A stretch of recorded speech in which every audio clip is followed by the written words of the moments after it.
Netflix just released another trailer for their Devil May Cry animated series, and it doesn't look like Dante, and there are things in it that absolutely make me worried, but let's discuss. Alright, so the Devil May Cry animated series is one that a lot of people are looking forward to. Me, not particularly. I don't really have faith in Netflix, nor do I have faith in Itsuno, who is now retiring from Capcom, so he's not going to be there if this series gets a second one to probably work on the property. Unless he has, for some reason, a long-standing contract to work on this after he no longer works at Capcom. So, moving on from all of that, what was in this trailer? Well, the one thing that everybody is getting absolutely correct is the animation looks on point. I mean, this animation looks like it has the Netflix budget behind it, and honestly, what more can you ask for in an animated series than just awesome animation? Well, for Devil May Cry fans, you may be asking for a lot, and there were things in there that I think they put in intentionally to mislead the online discourse, to drum up more controversial takes on the internet because, well, no press is bad press, and I think one of those takes is, where in the world are Ebony and Ivory? Now, we do see Dante, or a character that kind of looks like Dante. He doesn't look like Dante. We'll get into that in a minute. But we do see a character that looks like Dante. They call him Dante, dual-wielding what we see as the M92 Berettas. Or, well, might have been not the M92 back then, but the M9 Berettas. Most people would know them as that. Now, the iconic Ebony and Ivory are not Berettas. They're not the M9s. They're not a 9mm caliber pistol. They're actually based off of the iconic 1911. That's right, the back-to-back World War champion pistol, the 1911. Now, for those who actually saw this, they went, yeah, there's no Ebony and Ivory. I think they did that intentionally. Most likely what we're seeing is we're probably seeing animation from the first, second, or possibly third episodes. My guess is that these Berettas are going to break down, and he is going to go and probably get some pistols, being Ebony and Ivory, from Nell, and those are going to be his iconic pistols that we see. We're going to see him get those, which is, we've never seen him get them in the game, so that could be something that they are doing for the fans, which could be really cool. However, the one thing that I did notice that I really couldn't pin down is the choice of costume. Now, if you go through all of the games, you can easily do that over on the Devil May Cry wiki fandom. You'll notice that what he's wearing doesn't show up in any of the games. In fact, we are no longer looking at the classic dapper Dante, as I like to call him, which is basically the long red trench coat and a vest that he wears underneath it, right?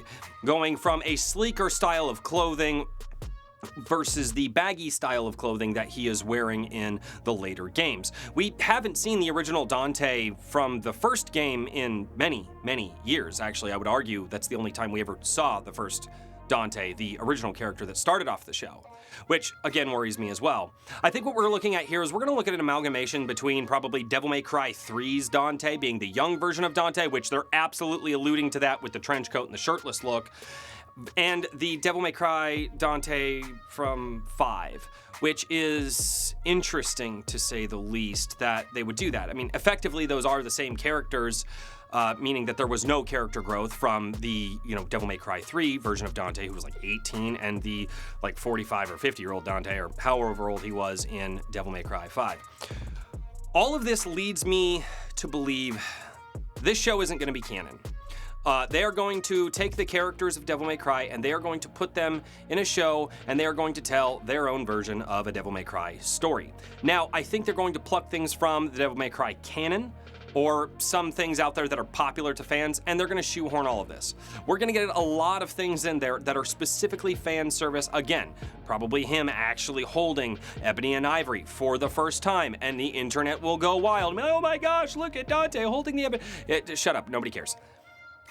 I also think that what we're going to see is we're going to see main players in the Devil May Cry universe make appearances in this, make cameos in this, that really would have no business being in Dante's life at that time period, somewhere around Devil May Cry 3 or, before or after. Now, is this happening right before he opens up the shop? Well, if that's the case, then there would be no Lady, there would be, no Trish, and they might see Virgil. Is this after he opens up the shop, after the events of 3? Then we would absolutely see Lady, but we wouldn't see Trish yet.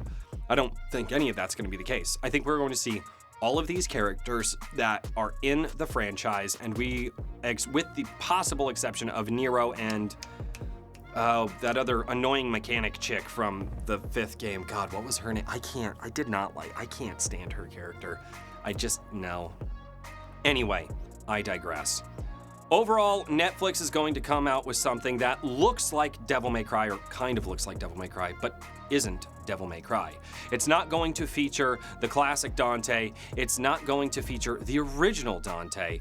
It's going to feature the amalgamation of Dante that Itsuno wrote, because Itsuno even admitted he has no idea how to write the character. And I can pull up those sources for you if you guys really want to go at me in the comments.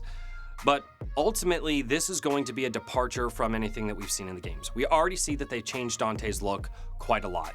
Yes, he does have the red trench coat. He has the shirt, the t-shirt style from 5, but we are no longer getting the hairstyle of Dante, the classic hairstyle that was a rounded hair shape that came down and hung long down past his jawline. We're getting this really triangular, trapezoidal, pointy hairstyle that is reminiscent of modern anime and modern anime characters. And before you say, it's not an anime, it's an animated series, anime is just animation, guys. It's literally just a Japanese word. That's all it is. It means cartoon. But we're already seeing a departure here. This is not going to be canon to any of the games. This is going to be a fan servicey stories that's probably going to put these characters in situations that we would never see them in any of the books or mangas or even the games. I would also imagine that we're going to depart from who Dante is as a character even more than we already have, and that's the other thing that worries me.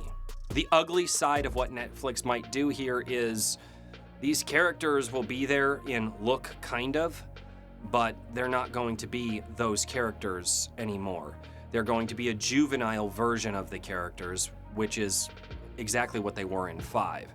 They are going to be stripped of their personalities that they had in the earlier games. They're going to be stripped of their personalities that they had in even the Devil May Cry anime that came out in, what was it, 2005? Which, again, not the best anime in the world, but definitely more faithful to the source material. So the question that I have with this, seeing what we're seeing in this teaser trailer, what do you guys think? Are we about to make a major departure from what's in the games, from what's been told before, or are we going to be faithful to that source material in the Netflix anime? Let me know what you guys think, and as always, leave your comments down below. I read them every week, and if you guys want to see more of what I have to talk about, check out these videos right here, and as always, until next time, cheers, everybody.